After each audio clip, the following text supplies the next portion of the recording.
Good afternoon दोस्तों। तो हम लोग इसी सेल एंड बैटरीज वाले चैप्टर से और भी कुछ आज इम्पोर्टेंट क्वेश्चंस की ओर ध्यान देंगे। तो चलिए समय व्यर्थ न करते हुए हम लोग स्टार्ट करते हैं। तो आप लोग स्क्रीन पर देख पा रहे होंगे कि ये जो आपका 23वां क्वेश्चन है, कौन सी विधि में बैटरी को कम धारा पर लंबे समय तक आवेशित किया जाता है। तो इसका मतलब ये है कि जो आपकी जो बैटरी होती है उसको धीरे धीरे चार्ज करने का जो आवेशित है वो कौन सी विधि है। तो पहला देखिए हमारा है रेक्टिफायर मेथड, दिष्टकारी विधि। यानी दिष्टकारी विधि ये सही आंसर नहीं होगा, क्योंकि रेक्टिफायर मेथड में होता क्या है कि हम लोग एसी से डीसी में बदल सकते हैं, एसी को डीसी में करंट को बदल सकते हैं। बस इतना ही इससे किया जा सकता है। दूसरा है ट्रिकल चार्जिंग मेथड, ट्रिकल आवेशन। इसमें होता क्या है कि जो बैटरी होती है उसकी संपूर्ण धारा का 2 से 3% ले करके बैटरी को चार्ज किया जाता है, यानी कम धारा पर लंबे समय तक चार्ज किया जाता है। तो इसका सही आंसर बी ही होगा। तीसरा है नियत धारा विधि और चौथा है नियत विभव विधि।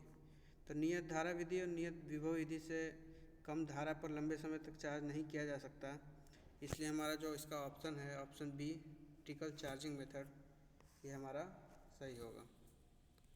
ठीक है, और अब हम अगले क्वेश्चन की ओर बढ़ेंगे।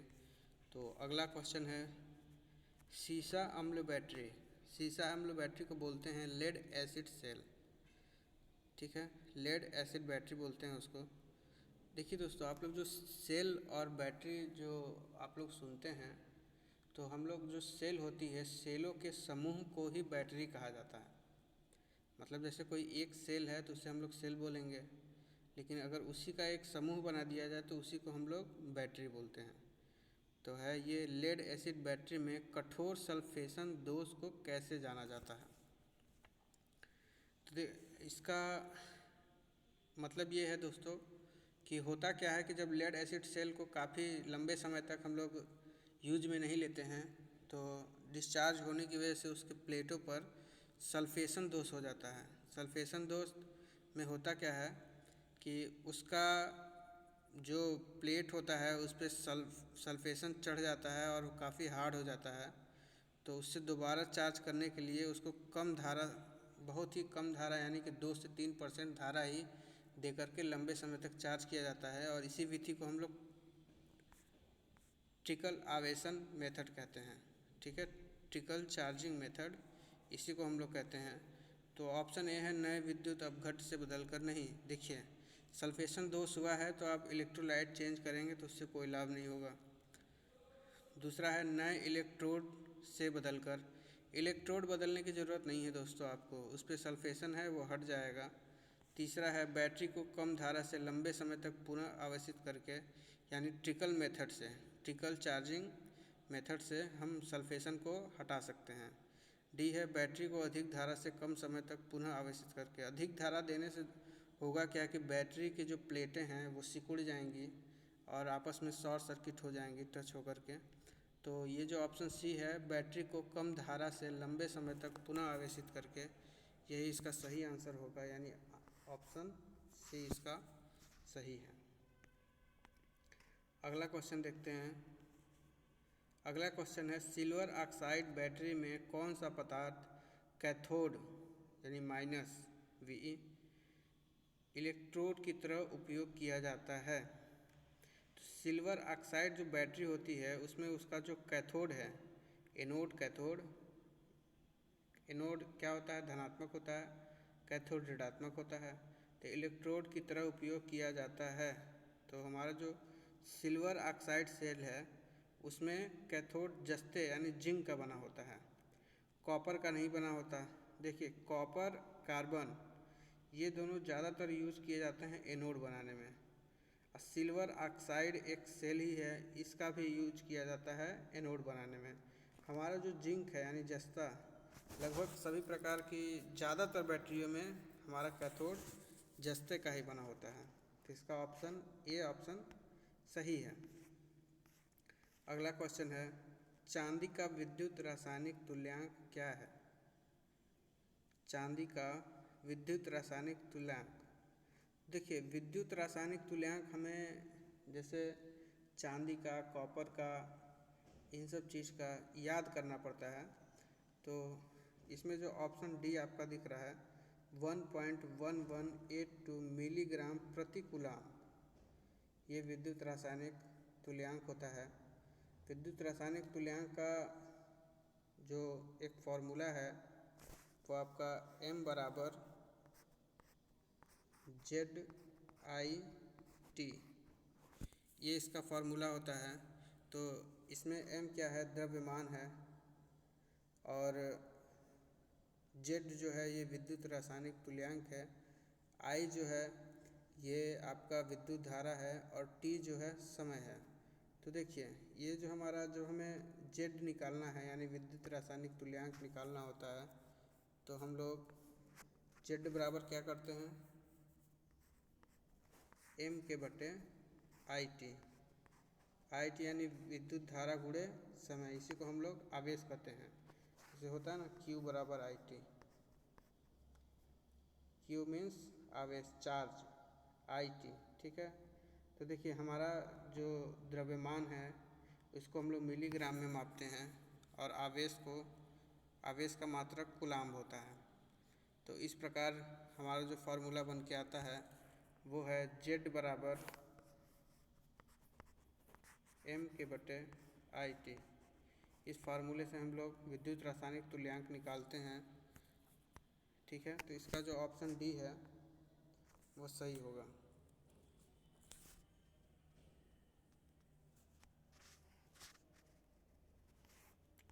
अगला क्वेश्चन देखते हैं दोस्तों। अगला है सीसा अम्ल सेल की निरावेशन यानी डिस्चार्जिंग की रासायनिक क्रिया के दौरान ऋणात्मक प्लेट पर क्या आएगा? तो जो हमारा लेड एसिड सेल है, जब उसको डिस्चार्ज किया जाएगा तो उस दौरान जो हमारा ऋणात्मक प्लेट है उस पर क्या बनता है? तो उस पर देखिए हमारा लेड सल्फेट बनता है। स्पंज लेड का हमारा उसका एनोड कैथोड बनाया जाता है, और लेड पेरोक्साइड एनोड पर आता है। लेड सल्फेट जो है हमारा वो आता है कैथोड यानी कि ऋणात्मक प्लेट पे। और लेड सल्फेट प्लस वाटर ये इसका सही आंसर नहीं है। इसका सही आंसर क्या है? PbSO4 यानी लेड सल्फेट, ठीक है। अगला क्वेश्चन है सीसा अम्ल बैटरी में विभाजक का क्या उद्देश्य है? तो विभाजक क्या होता है? सेपरेटर। जैसे जो बैटरी को हम लोग बनाते हैं, तो जैसे कि मैंने अभी बताया कि जो हमारी सेल होती है, सेलों के समूह को हम लोग बैटरी कहते हैं। तो जब हमें बैटरी बनानी होती है तो प्रत्येक सेल जो होते हैं उनके समूह को मतलब समूह किया जाता है, इसलिए वो बैटरी जैसे बना पाएँ। तो हम लोग जब एक एक प्रत्येक सेल लगाते जाते हैं तो उनके बीच हमें सेपरेटर लगाना पड़ता है ताकि वो शॉर्ट सर्किट ना हो, ठीक है। धनात्मक और ऋणात्मक प्लेट अगर शॉर्ट सर्किट हो गई तो बैटरी हमारी काम नहीं करेगी। तो इस पर शॉर्ट सर्किट इसका सही आंसर है। तो ऑप्शन देखते हैं विद्युत अपघट्ट हेतु रास्ता प्रदान करना। देखिए, सेपरेटर यानी कि उसका जो विभाजक है वो इलेक्ट्रोलाइट को रास्ता प्रदान करने के लिए नहीं है। दूसरा क्या है? धनात्मक एवं ऋणात्मक प्लेटों को अच्छे से पकड़े रहना है, ये भी नहीं है। धनात्मक एवं ऋणात्मक प्लेट के मध्य लघु पतन होने से रोकना, यानी कि शॉर्ट सर्किट होने से रोकता है सेपरेटर हमारा, ठीक है। अगले क्वेश्चन की ओर हम लोग बढ़ेंगे। अगला है सीसा अम्ल बैटरी का विशिष्ट घनत्व मापने हेतु कौन से उपकरण का प्रयोग किया जाता है? ये जो हमारा लेड एसिड सेल है इसका विशिष्ट घनत्व मापने के लिए कौन सा? तो अभी कल वाले जो हम लोग क्वेश्चन सॉल्व कर रहे थे उसमें हाइड्रोमीटर का जिक्र आया था। हाइड्रोमीटर जो है, जो लेड एसिड सेल का जो इलेक्ट्रोलाइट होता है उसका ये विशिष्ट घनत्व यानी स्पेसिफिक ग्रेविटी मापने के लिए प्रयोग किया जाता है। तो ये जो हमारा हाइड्रोमीटर है ये ऑप्शन बी पर है, और यही इसका सही आंसर है। क्वेश्चन नंबर 30 है, इन्वर्टर परिपथ कौन सा है? इन्वर्टर परिपथ कौन सा है?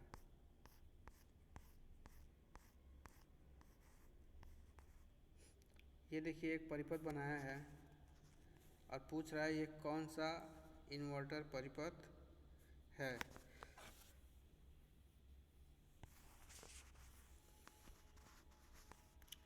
तो इसको हम लोग सबसे पहले समझेंगे कि एक्चुअली में है ये है क्या। ये देखिए ध्यान से हम लोग देखेंगे तो एक ट्रांसफार्मर इसमें लगा हुआ है। इस ट्रांसफार्मर कौन सा है? तो ये सेंटर टाइप ट्रांसफार्मर है। इसके बीच में एक कैपेसिटर लगा हुआ है। इसके अलावा इसमें आप लोग देखेंगे तो पीएनपी एनपीएन ट्रांजिस्टर है, डायोड है और रेसिस्टर है। एक कॉइल को हम लोग इसमें अर्थ किए हुए हैं। तो देखिए दोस्तों, ये जो हमारा ये silicon control rectifier used inverter है।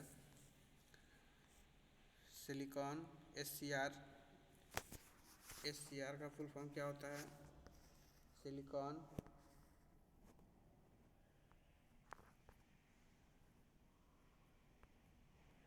कंट्रोल्ड रेक्टिफायर, ठीक है। तो ये हमारा एससीआर यूज्ड इन्वर्टर है। इसमें एससीआर का यूज किया गया है। आप लोग देख सकते हैं इसमें 2 डायोड और 2 ट्रांजिस्टर भी लगे हुए हैं, एक कैपेसिटर है। ज़्यादातर ये एससीआर में प्रयोग किया जाता है। तो ये हमारा ऑप्शन बी पर है। देखिए एससीआर उपयोगिता इन्वर्टर, यही आपका सही आंसर होगा। हम लोग आगे बढ़ेंगे क्वेश्चन नंबर 31 पर। लेड एसिड बैटरी में बकलिंग दोष का क्या प्रभाव पड़ता है? तो देखिए दोस्तों, ये जो है हमारा बकलिंग दोष है, होता क्या है कि जब हम किसी लेड एसिड सेल को अधिक विद्युत धारा पर आवेशित करते हैं तो इसकी जो प्लेटें होती हैं वो मुड़कर क्या करती हैं कि सिकुड़ जाती हैं और एक दूसरे से टच हो जाती हैं, जिससे शॉर्ट सर्किट हो सकता है। तो बकलिंग होता क्या है कि इलेक्ट्रोड का मुड़ जाना, ये ऑप्शन ए पर है। बी देखते हैं, विद्युत अपघट्ट की शक्ति का कम होना, ये सही आंसर नहीं है। इलेक्ट्रोडों के मध्य लघु पतन और आंतरिक प्रतिरोध में वृद्धि, ठीक है। तो ये हमारा जो ए है यही इसका सही आंसर है, इलेक्ट्रोड का मुड़ जाना। अगले क्वेश्चन की ओर हम लोग बढ़ेंगे। परिपथ का कुल निर्गत वोल्टेज क्या है? परिपथ का, तो ध्यान से हम लोग देखेंगे तो ये जो हमारा परिपथ है वो सीरीज में जुड़ा हुआ है। जैसा कि मैंने कल बताया था कि जब सीरीज में जुड़ा होता है तो उसका फार्मूला क्या होता है? उसका फार्मूला होता है ET यानी टोटल EMF बराबर, ये जो हमारे जितने भी सेल इसमें लगे हुए हैं अगर वो समान मान के हैं, ठीक है, तो जैसे 3 सेल लगे हुए हैं, ठीक, 3 इंटू ई कर देंगे हम लोग। तो एक सेल का कितना है? एक सेल का 1.5 है, ठीक। तो इसको 3 से मल्टीप्लाई करेंगे तो हमारा आंसर क्या आएगा? 4.5 वोल्ट। क्या इसका सही आंसर हो जाएगा। और अगर ये समांतर क्रम में होता तो इनमें से किसी भी सेल का जैसे कि 1.5 वोल्ट है तो उसका क्या होता? आंसर 1.5 वोल्ट ही होता, चाहे बैटरी हम लोग कितना भी लगा दें। अगर ये समांतर में जोड़ना है तो चाहे आप 10 बैटरी लगा दीजिए चाहे 20 लगा दीजिए, उसका टोटल EMF कितना होगा? अगर प्रत्येक सेल 1.5 वोल्ट का है तो 1.5 वोल्ट ही होगा, ठीक है। तो इसका आंसर जो है हमारा 4.5 वोल्ट। अगले क्वेश्चन की ओर हम लोग बढ़ेंगे। अगला क्या है? शुष्क सेल में धनात्मक इलेक्ट्रोड के रूप में क्या प्रयोग होता है? यानी जो हमारा ड्राई सेल होता है उसमें धनात्मक इलेक्ट्रोड यानी एनोड के रूप में क्या प्रयोग होता है? तो हमारा देखिए जो शुष्क सेल है, ड्राई सेल, आप लोग देखे होंगे जो आपके घरों में रिमोट में चाहे घड़ियों में जो सेल लगाई जाती हैं वही हमारे ड्राई सेल कहलाते हैं। उनका जो धनात्मक इलेक्ट्रोड होता है वो कार्बन का होता है और जो कैथोड होता है यानी ऋणात्मक वो जस्ते का होता है। तो इसका सही आंसर क्या है? Option B, carbon. ठीक है, तो अगले क्वेश्चन की ओर हम लोग बढ़ेंगे। अगला क्वेश्चन है, भर लिखा है लेकिन यहाँ भार होना चाहिए। भार बढ़ने पर सेल के सिरों के वोल्टेज में क्या होगा? जैसे देखिए, जैसे कोई बैटरी आप लगाए हुए हैं, जैसे 12 वोल्ट की कोई बैटरी लगाए हैं, लेड एसिड सेल ही लगा दिए हैं। जब उस पर आप लोड बढ़ाएंगे तो उसके सिरों पर जो वोल्टेज होगा वो घट जाएगा। ठीक है, उसके सिरों पर जो वोल्टेज होगा, जैसे किसी सेल को अगर आप भार बढ़ा देते हैं, उस पर लोड अधिक दे देंगे तो उसके सिरों का जो वोल्टेज हो जाएगा वो घटेगा, यानी ऑप्शन बी इसका सही आंसर होगा। ठीक है, अगला है 35। वोल्टेइक सेल में स्थानीय क्रिया दोष को कैसे रोका जाता है?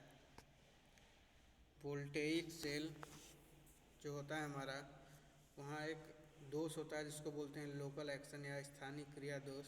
उसको कैसे रोका जाता है?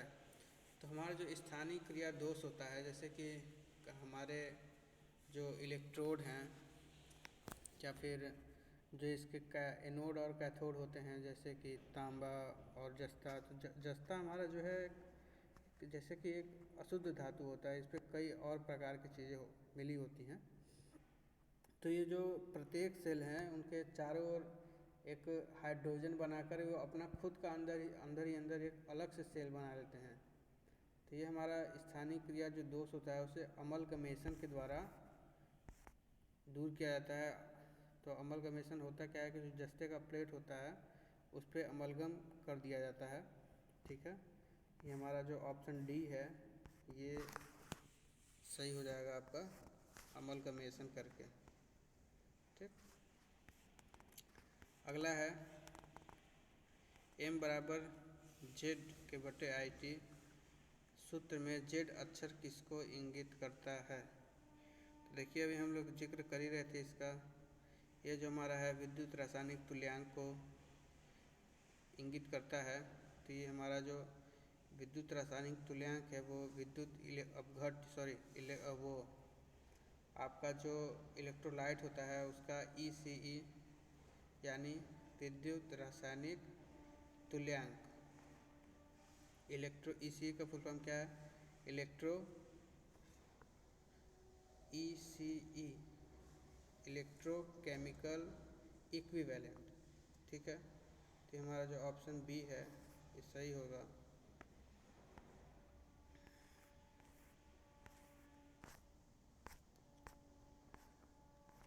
अगला क्वेश्चन है, तांबे का विद्युत रासायनिक तुल्यांक क्या होगा? तो अभी हम लोग इसी क्वेश्चन पर शायद चर्चा किए थे कि जो हमारा विद्युत रासायनिक तुल्यांक होता क्या है। तो हम जो फॉर्मूला था हमारा m बराबर ZIT। ठीक है, इसमें Z बराबर हम लोग करते हैं तो m ऊपर चला जाता है, नीचे आता है IT, विद्युत रासायनिक तुल्यांक। तो हमारा जो तांबा होता है उसका विद्युत रासायनिक तुल्यांक 0.329 mg प्रति कूलाम होता है। ठीक है, ये सब आप लोग को याद करना होगा, ये सब वैल्यू आपको याद होने चाहिए। ठीक है, तो अगले क्वेश्चन की हम लोग बढ़ेंगे। अगला क्वेश्चन है, लेड एसिड बैटरी में बकलिंग दोष का कारण कौन सा है? देखिए, बकलिंग दोष का कारण जो बकलिंग के बारे में अभी मैंने आपको बताया कि अगर किसी बैटरी को आप बहुत अधिक विद्युत धारा दे के जल्दी से चार्ज कर देते हैं या फिर उसी तरह से बहुत अधिक विद्युत धारा उससे लेकर उसे जल्दी से डिस्चार्ज कर देते हैं तो हमारी जो प्लेटें होते हैं वो सिकुड़ के एक दूसरे से टच होकर शॉर्ट सर्किट हो सकती हैं। तो इसमें जो हमारा पहला ऑप्शन है अति आवेशन या अति निरावेशन यानी ओवर चार्जिंग और ओवर डिस्चार्जिंग। ठीक है, ये हमारा ऑप्शन ए सही हो जाएगा। अगला है, बैटरी में वोल्टेज की चार्जिंग स्थिति की जांच करने के लिए किस उपकरण का उपयोग किया जाता है। ध्यान से हम लोग क्वेश्चन समझेंगे। जो हमारी जो बैटरी होती है उसकी वोल्टिंग चार्जिंग है, मतलब जब वो चार्ज हो रहा हो तो किस उपकरण द्वारा किया जाता है। तो हमारा जो बैटरी जैसे हम चार्ज करते हैं तो उसकी चार्जिंग स्थिति की वो चार्ज है कितनी है या हो रही है कि नहीं हो रही है, ये हम लोग high rate discharge tester cell tester से करते हैं। तो ये हमारा वोल्ट मीटर से हम वोल्टेज नाप सकते हैं, मल्टीमीटर से हम करंट नाप सकते हैं, प्रतिरोध नाप सकते हैं, वोल्टेज नाप सकते हैं। हाइड्रोमीटर से हम क्या नापते हैं, हाइड्रोमीटर से हम नापते हैं किसी इलेक्ट्रोलाइट का स्पेसिफिक ग्रेविटी यानी विशिष्ट गुरुत्व। तो इसमें जो ऑप्शन डी है आपका हाई रेट डिस्चार्ज टेस्टर, इसी के द्वारा हम लोग बैटरी की चार्जिंग स्थिति का पता लगाते हैं। अगला है, इलेक्ट्रोलिसिस के दौरान कौन सा हिस्सा इलेक्ट्रॉन खो रहा है। तो जो हमारा जो इलेक्ट्रोलिसिस का प्रोसेसिंग होता है तो उसके दौरान से हमारा इलेक्ट्रॉन कौन खोता है, उसमें इलेक्ट्रॉन खोता है एनोड। एनोड जब इलेक्ट्रॉन खोता है तभी तो धनात्मक हो जाता है, और जो हमारा कैथोड होता है वो हमारा इलेक्ट्रॉन ग्रहण करता है, इसलिए वो ऋणात्मक होता है। तो इसका सही आंसर क्या है, बी एनोड। ठीक है, तो इसी तरह आप लोग की ये जो इम्पॉर्टेंट क्वेश्चंस हैं इनका सिलसिला जारी रहेगा।